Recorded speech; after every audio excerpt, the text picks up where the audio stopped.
Muito bem, meu amigo e minha amiga, que Deus abençoe você poderosamente em o nome do Senhor Jesus Cristo. Estamos aqui hoje, nessa tarde de sábado, gravando aí para você uma palavra amiga, aqui diretamente do nosso programa O Despertar da Fé. Mas pastor, por que esse nome que o Senhor deu a esse programa, O Despertar da Fé? Porque é para que você entenda que a sua fé, ela é capaz de remover todas as montanhas de problemas que há na sua vida. Então, por isso que nós nomeamos esse programa chamado O Despertar da Fé, na final de que você desperte a sua fé, desperte a sua fé em Deus, não é verdade? Porque nós sabemos que quando nós conhecemos de lei, nós sabemos que quando nós conhecemos os nossos direitos, nós vamos até o fim, até as últimas consequências, pelos nossos direitos. Não é? Você trabalha, você é um trabalhador, você é uma trabalhadora, e você é registrado em carteira, e você trabalha 10, 15, 20 anos, e quando você sai do seu trabalho, você sabe dos seus direitos, que você precisa de receber a sua indenização, a sua rescisão, a sua indenização rescisória, para que você possa encontrar um outro trabalho. Assim também, temos também as leis humanas, as leis, os direitos humanos, que se a pessoa comete um delito, um ato criminal, ela vai responder por quê? Pelo ato que ela cometeu, judicialmente falando. Mas também a lei ampara essa pessoa ao direito dela ter uma condicional, uma liberdade condicional, algo assim, não é verdade? Na lei de Deus não é diferente, meu amigo e minha amiga. Nós temos que estar também ligados, nós temos que estar também ligados aqui na lei de Deus, porque a lei de Deus também funciona. É como a lei do ser humano. Nós temos a lei humana, física, e a lei de Deus, que nós temos que observar, porque existem, vamos dizer assim, certas injustiças materiais, nas leis materiais desse universo, e muitas injustiças nas leis espirituais também. Porque tudo que nós sofremos hoje se dá no mundo espiritual primeiro. E se nós conhecermos um pouco da palavra de Deus, das leis de Deus, da Bíblia, da palavra de Deus, nós temos um advogado que ele é um advogado justo e fiel, que é o Senhor Jesus Cristo. E ele nos deixou um livro, um testamento, nos atestando dessas leis que nós temos direito, Então, é bom que nós procuramos nos orientarmos da lei de Deus para que nós possamos cobrar, Não exigir, mas cobrar de Deus. Olha, está escrito, Deus, que o seu filho diz que está escrito, que se eu fizer isso, se eu obedecer a isso, o seu mandato, isso vai acontecer de bom na minha vida, está escrito. Então tem como você cobrar quando você anda segundo um cidadão do céu, um cidadão de Deus, quando você anda segundo as leis e a autoridade de Deus, amém? A exemplo disso, eu quero deixar para você hoje, em relação a isso, que teve uma época em Israel que o povo estava completamente transtornado em relação ao pecado. O povo estava pecando tanto contra ao Senhor que os medianitas, os amalequitas, né, eles conseguiam sobrepujar, conseguiam escravizar o povo, ou seja, o mal conseguia escravizar o povo, porque o povo andava segundo a carne, segundo ao pecado. O povo se entregou ao pecado, se entregou à própria morte. Então, o mal começou a reinar nas terras de Israel, né? E os amalequitas, aqueles homens cruéis que castigavam a terra de Israel naquela época, né? Tudo porque o povo não queria obedecer às leis de Deus, né? Às vezes obedecia às leis do homem, como é hoje, mas não obedeciam às leis de Deus. Então, se nós obedecermos somente à lei dos homens, nós ficaríamos sujeitos à lei dos homens. Mas se nós obedecermos à lei de Deus, nós seremos sujeitos à lei de Deus. Então nós devemos obedecer às duas leis, as leis do homem e as leis de Deus. Por quê? Porque as leis de Deus também são muito importantes para a nossa vida. Ela te dá condições de saber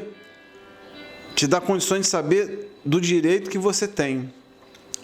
Porque Jesus, quando ele veio aqui na terra, ele veio para cumprir a lei do homem e cumprir a lei de Deus. Mas também ele veio para te dar a liberdade. Ele veio não para revogar a lei, mas para cumprir. Mas também ele veio para te libertar do mal, te libertar da opressão, do opressor, da enfermidade. Ele veio para te dar paz, te dar alegria, te dar esperança e a salvação. Amém? Eu gostaria que você abrisse a sua Bíblia agora, nesse exato momento, no livro de Juízes.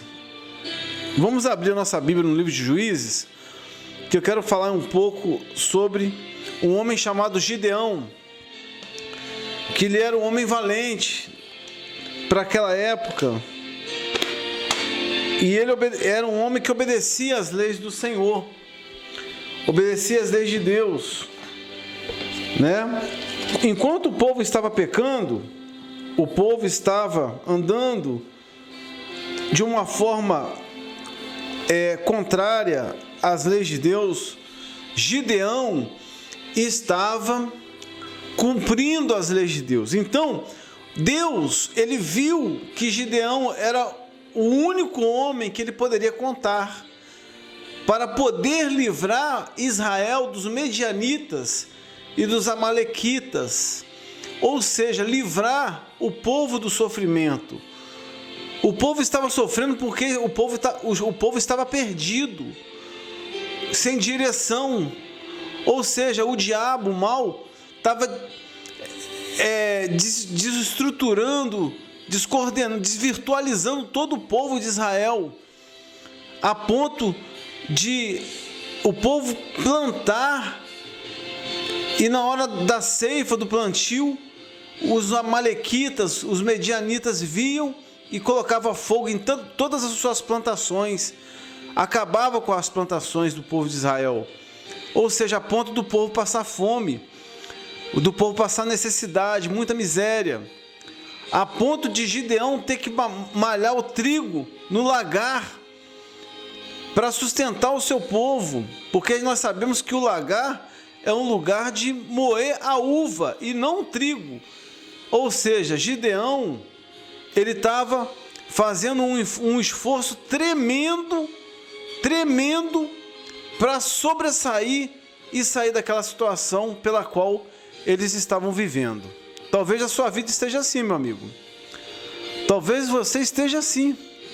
Vamos ler aqui em Juízes, que diz assim, em Juízes 6, no capítulo 11, que diz assim: o anjo do Senhor, um anjo fala com Gideão. Deus mandou um anjo falar com Gideão. Diz assim: então o anjo do Senhor veio e assentou-se debaixo do carvalho, que está em Ofra, que pertence a Joás, a Bizerita, né? Vamos dizer assim. E Gideão, seu filho, estava malhando o trigo num lagar para salvar dos medianitas. Olha só, Gideão estava malhando o trigo no lagar para salvar o povo dos medianitas.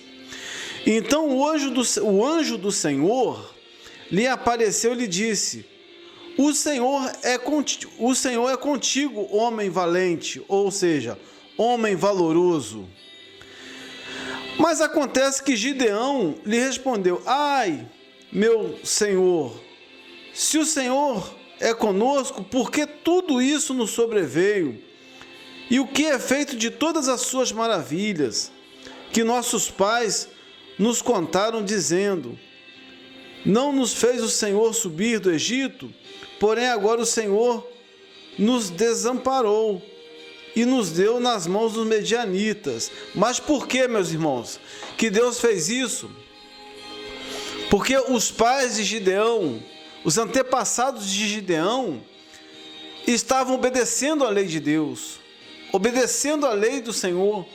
Depois veio uma outra geração perversa, uma outra geração que não queria saber de nada, que não queria saber de nada com Deus, não queria se prostrar, não queria adorar a Deus, queria adorar aos deuses desse mundo, a prostituição, queria adorar o sodomismo, né? Então o povo começou a sofrer nas mãos do adversário, porque é assim que acontece na nossa vida. Quando você vira as costas para o Espírito Santo de Deus, você vira as costas para Deus. Deus, ele não vira as costas para ninguém, mas ele deixa você ir, porque ele é liberdade. Mas quem toma conta de você depois? É o mal. Porque se você não está na luz, você está onde? Nas trevas. E foi justamente isso que aconteceu com o povo lá na época de Gideão. Aí diz assim a palavra de Deus, né? Que Gideão questionou para o anjo do Senhor: ah, mas por que nós estamos vivendo isso? Por que nós estamos vivendo dessa forma? Os medianitas vêm e acabam com a nossa plantação, sacrifica a nossa plantação, mata as nossas mulheres, os nossos filhos. Mas olha, veja bem o que aconteceu aqui. Olha, no 14, então o Senhor olhou para ele e disse: vai nessa tua força e livra a Israel das mãos dos medianitas. Porventura não te enviei eu? E ele disse-lhe: ai, Senhor meu, como que livrarei Israel? Eis que a minha família é a mais pobre de Manassés, e o menor na casa de meu pai. Amém? Até aqui Deus me deu, mas eu vou passar aqui um resumo para os irmãos. Deus, ele escolhe o menor, porque o menor virá a ser 1000, e o mínimo virá a ser uma nação imensa. O menor virá a ser 1000. Então Gideão ele era o menor da casa dos pais dele, ou seja, ele era aquele que não tinha nada na vida. Ele era aquele homem que ele era o desempregado, vamos dizer assim, o que estava passando por situações difíceis, que estava fazendo o máximo, dando o máximo dele para sustentar a família, sustentar os filhos, sustentar os irmãos, sustentar o povo. Mas acontece que o anjo falou: vai nessa tua força, porque o Senhor é contigo. o Senhor Deus tem visto a sua sinceridade, tem visto que você está sacrificando, que você está se esforçando, e o Senhor vai te usar para libertar o povo das mãos dos amalequitas e dos medianitas. Então, Deus deu uma estratégia para Gideão, porque o nosso Deus, ele é estrategista. Deus deu uma estratégia para Gideão e diz para Gideão: Gideão, olha, eu vou te dar uma estratégia que você vai acabar com esses homens, você vai vencer esses homens que oprimem o povo. Mas aí Gideão, ele questionou e falou assim: mas Deus, eles são muitos e nós somos poucos. Nós temos aqui 10 mil homens, 20 mil homens. Eles são mais de 50 a 100 mil. Como que nós vamos, um exército de 10, a gente com 10 mil pessoas aqui, vai enfrentar um exército de 20 mil, de 30 mil, de 100 mil homens? Como? Não tem necessidade, não tem condições, desproporcional isso. Mas Deus, ele é muito sábio. Ele deu uma sabedoria para Gideão vencer aquela batalha, aquela guerra. Então, Deus falou com Gideão: olha, você vai vencer com menos pessoas ainda, com 300 homens. Você vai vencer com 300 homens, mais de 20 mil homens. Então, irmãos, preste bem atenção. O menor virá a ser 1000, e o mínimo uma nação forte. Porque Deus não precisa de muitas pessoas. Deus não precisa que você esteja envolvido ao seu redor de muitas pessoas que ficam te acalentando, que ficam te apoiando, que ficam sustentando você. Não. Deus quer usar você com aquilo que você tem nas suas mãos. E foi isso que aconteceu com Gideão. Foi justamente isso.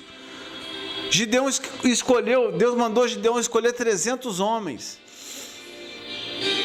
E Deus deu uma estratégia para Gideão, pela qual Gideão conseguiu vencer com 300 homens, mais de 20 mil homens. Mas como, pastor, que ele conseguiu? Deus deu uma inteligência para ele, deu sabedoria, uma estratégia de guerra. Né? Porque naquela época, quando os soldados iam para atacar ali a tribo, né? Deus deu uma luz para Gideão, falou: olha, vocês com 300 cântaros de água, vocês vão com 300 cântaros vazios, e vocês de madrugada vão sitiar, vai rodear ali, vai rodear os amalequitas, os medianitas, à meia-noite, à 1h da manhã, à madrugada, e vocês vão quebrar o cântaro. Todo mundo junto vai quebrar o cântaro. Eles vão pensar que eles estão dormindo, eles vão acordar tão assim, nervosos,